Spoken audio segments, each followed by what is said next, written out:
इस वीडियो में बताया गया है कि 12th में पास होने के लिए क्या करें। 2023 में इंटर के एग्जाम में पास होने के तरीका बताया गया है डियर स्टूडेंट जी। जी हाँ डियर स्टूडेंट जी, अगर आप कुछ भी नहीं पढ़ाई किए हैं, आई मीन आप कमजोर विद्यार्थी हैं या फिर आप पढ़ाई में कमजोर हैं, तो बोर्ड एग्जाम में ये 3 काम करें जो आपको हम इस वीडियो में बताने वाले हैं।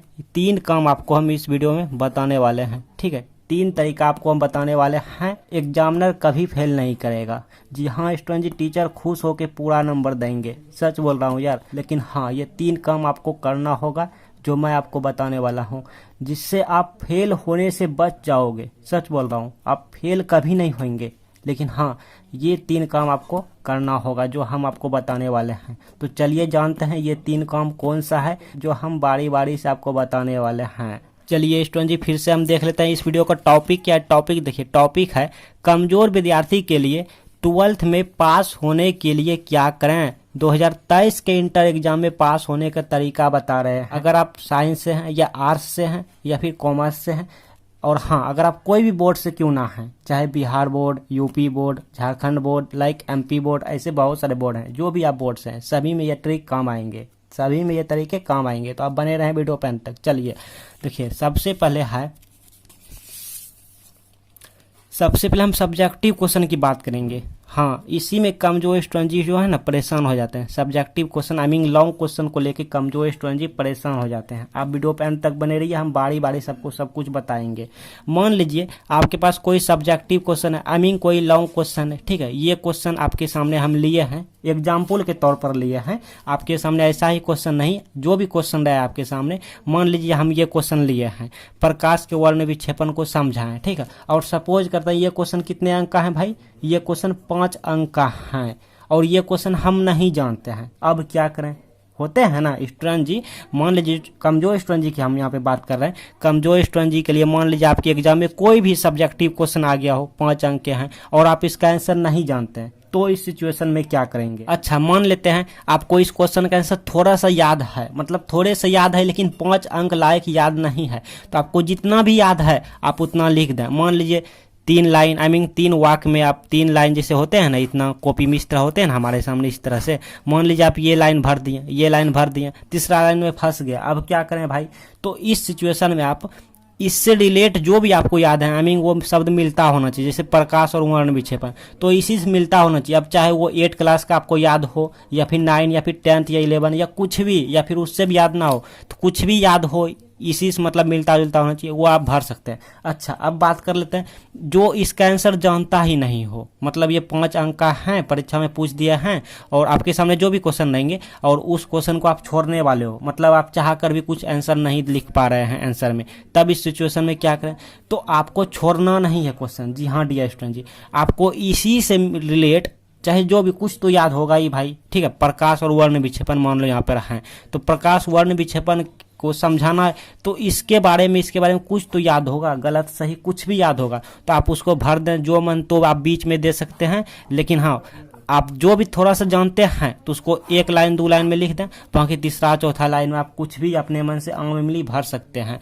इससे आपको क्या होगा कि 5 अंक में से 3 या 2 अंक मिल जाएंगे। जी हाँ स्टूडेंट जी, 5 मार्क्स में से, आई मीन 5 अंक में से 2 अंक कोई नहीं काट सकता। इस टीचर जी खुद देंगे खुश होके। क्यों देंगे भाई, आपके मन में प्रश्न आएंगे क्यों देंगे, आप सोचेंगे हम तो आंसर गलत दिए हैं, फिर 2 अंक हमको क्यों मिलेगा। बहुत सारा स्टूडेंट जी का यही सवाल होगा कि हम प्रश्न को उत्तर सही नहीं दिए, सटीक नहीं दिया, फिर हमको 5 में से 2 क्यों मिल जाएगा। देखिए 2 इसीलिए मिल जाएगा कि teacher ji I mean examiner ji का कहना है कि कॉपी में कुछ ना कुछ लिखा होना चाहिए।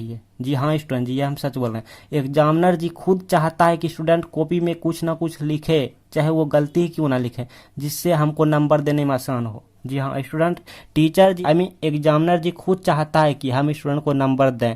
अब चाहे आप गलती सलती लिखेंगे तो भी 5 में से 2 अंक आपको मिल जाएंगे कम से कम, समझ रहे हैं ना, मिल जाएंगे। क्योंकि कॉपी में आखिर आप कुछ लिखेंगे तभी तो नंबर देंगे ना।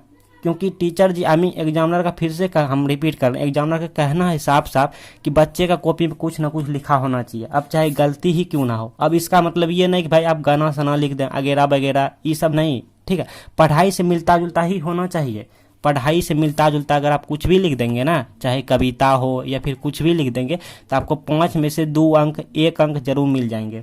समझ रहे हैं ना, क्योंकि टीचर का कहना है कि बच्चे की कॉपी में कुछ ना कुछ लिखा हो जिससे हमें नंबर दे सकते हैं, क्योंकि टीचर भी चाहता है कि हम किसी का नंबर नहीं काटें, कुछ ना कुछ लिखा हो तो नंबर दे सकते हैं। और ये मेरा प्रैक्टिकल है, हम इस पर किए हैं इसको, मतलब हम जब एग्जाम दे रहे थे ना तो मेरे पास भी ऐसा क्वेश्चन आया था, मतलब ऐसा नहीं, मतलब ऐसा क्वेश्चन आया था जिसका आंसर हम नहीं जानते थे, तो हम ये ट्रिक अप्लाई किए थे तो हमको रिजल्ट पता चला कि सच में ये ट्रिक वर्क करते हैं। तो ये रहा नंबर 1 नंबर ट्रिक। सॉल्व करने का तरीका था कि जिस क्वेश्चन का आप नहीं जानते हैं तो उसको इस तरह से आप सॉल्व करेंगे तो आपको मिल जाएंगे, कुछ ना कुछ अंक दे देंगे, टीचर खुश होकर नंबर दे देंगे। ऐसा नहीं कि आपसे गुस्सा हो जाएंगे, नहीं, खुश होकर नंबर देंगे कि बच्चा नहीं जानता था फिर भी उत्तर दिया, कोशिश किया इन्होंने, आपका मेहनत, आपका जो कोशिश करने का जो मेहनत लगा, कोशिश करने में जो दिमाग लगा, उसका नंबर आपको जरूर मिल जाएंगे, 5 में से 2 अंक मिल जाएंगे। तो आपके सामने कोई भी क्वेश्चन रहे सब्जेक्टिव तो छोड़ना नहीं है भाई, ये ट्रिक अप्लाई करना है। चलिए अगला ट्रिक देखते हैं। अगला तरीका है स्टूडेंट जी खोज खोज के लिखने वाला। जी हाँ, जो स्टूडेंट जी कमजोर है पढ़ाई में या फिर जो फिर कुछ भी पढ़ाई नहीं किया है उनके लिए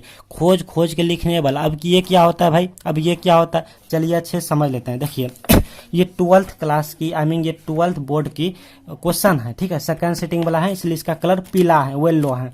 तो खोज खोज के लिखने वाला ये होता है, आप देख लीजिए, हिंदी में भी दिखाएंगे, इंग्लिश हिंदी में तो रहबे करता है।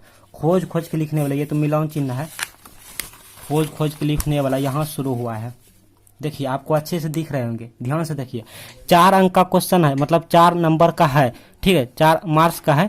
अब ये खोज खोज के लिखने वाला है, यहाँ से यहाँ तक दिया है। अब A number, B number, C number, D number, ये खोज खोज के लिखने वाला है, जिससे इसका आप इसको अच्छे से पढ़ने नहीं जी भी जानते हैं कोई भी दिक्कत नहीं, बस मन में रखिए MORE है, DANGEOURS ऐसे। अब यहाँ से मिलाते जाए, मिला, देखिए यहाँ पर मिल गया, MORE मिला, MORE मिला, ये वाला मिल गया, ये वाला मिल गया, डैन में मिल गया, ये भी मिल गया, ये भी मिल गया, सब मिल गया। तो खोज खोज के लिखने का मतलब होता है जो स्टूडेंट जी कमजोर हैं वो क्या करेंगे, यहाँ से मतलब व्हाट इज, मतलब इसके बारे में पूछ रहा है जो भी, तो यहाँ अब जहाँ से मिला, अब यहाँ से धरिए, यहाँ से ये, यहाँ से जहाँ से भी, और जहाँ पे फुल स्टॉप है यहाँ पर है, यहाँ तक उठा के इसको छाप दीजिए, ये क्वेश्चन हो गया। फिर इसको खोजिए, ये जहाँ पे मिल जाए, देखिए यहाँ पे डे टू डे, मतलब डे टू डे, यानी ये मिल रहा है, कम्युनिकेशन मिल रहा है। तब इसको उठाइए, यहाँ से पकड़िए, यहाँ से और यहाँ तक लिख दीजिए, तो ये हो गया। फिर इसको तो इसी को कहते हैं खोज खोज। ऐसा करने से क्या होगा, आपको ये नंबर मिल जाएंगे। अच्छा, दूसरी बात क्या है,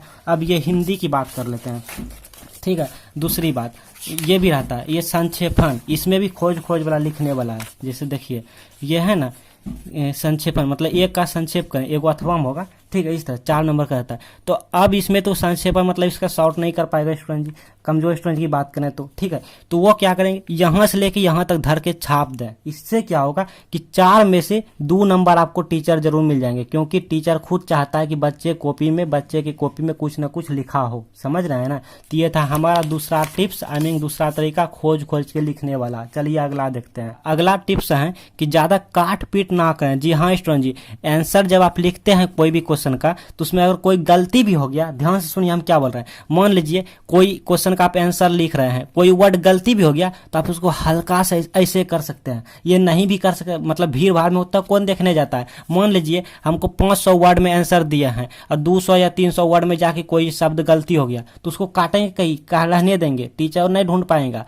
हाँ, कम में लिखेंगे, मतलब 20 शब्द या 30 शब्द में लिखते हैं, तब खाली ऐसे कर देंगे, ठीक है। हाँ, भीड़ में नहीं काटना है, और कम में रहे तो वहाँ पे कट कर देना है। ज़्यादा कट कुट ऐसे गिजमिज नहीं करना, आपको सिर्फ ऐसे कर देना है वर्ड को, ठीक है। और हाँ, चाहे आप कम ही क्वेश्चन का जवाब क्यों ना दें, लेकिन कोशिश करें कि राइटिंग अच्छे लिखने की, समझ रहे हैं ना, राइटिंग अच्छे लिखने की कोशिश करें student ji, because first impression is the last impression. तो आपका जो जैसे टीचर जी फर्स्ट पेज उल्टाएंगे, देखेंगे आपका राइटिंग अच्छा है, तो वही बात हो गया भैया कि first impression is the last impression. तो आप कोशिश करें राइटिंग जितना अच्छे हो, मतलब अपने जानते जितना भी आपसे अच्छा हो सके, तो आप ज़्यादा से ज़्यादा कोशिश करें कि राइटिंग अच्छा हो और ज़्यादा काट पीट ना करना है। तो ये सब आप बातों को ध्यान में रखिएगा स्टूडेंट जी। इसी टॉपिक पे और भी वीडियो आएंगे, इस वीडियो को आप ज़्यादा से ज़्यादा अपने सर्कल फ्रेंड में शेयर कीजिए, ताकि उनको भी पता चले, ये सब गुप्त ट्रिक एंड टिप्स उनको भी पता चले। और आप सब्सक्राइब कर लीजिए, आने वाले वीडियो इसी तरीके से आते रहेंगे, आपको मिलते रहेंगे।